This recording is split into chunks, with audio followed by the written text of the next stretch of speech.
சென்னை ரயில் நிலையத்தில் ஒரு சிறுவன் ராம் பத்திரிகை விற்றான். தனது படிப்புக்கு கூட பணம் போதவில்லை. ஒரு நாள் ஒரு முதியவர் ரயிலில் இறங்கி தன் பையில் பைசா இல்லாததை உணர்ந்து கவலையடைந்தார். ராம் சிரித்து, ஐயா, பரவாயில்ல, நான் வாங்குறேன், நீங்க சாப்பிடுங்க என்று ₹1 கொடுத்து தேநீர் வாங்கித் தந்தான். முதியவர் ஆச்சரியத்துடன், பையா, நான் உனக்கு என்ன உதவி செய்ய முடியும் என்று கேட்டார். ராம் சிரித்தபடி, நானும் பெரிய மனிதராகிறேன் ஐயா, அப்போ நானும் உதவி செய்ய முடியும் என்றான். சில நாட்களில் அந்த முதியவர் மீண்டும் வந்தார். இம்முறை அவர் ரயில்வே குழந்தைகள் நல அறக்கட்டளையின் தலைவராக அறிமுகமாகினார். ராமின் நல்ல மனசு அவரை தொட்டது. அவர் ராமின் படிப்புக்கான அனைத்து செலவுகளையும் ஏற்றுக்கொண்டார்.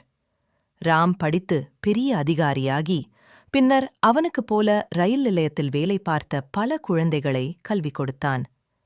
₹1 தான். ஆனாலும் அது ஒரு மனிதன் வாழ்க்கையை மாற்றியது.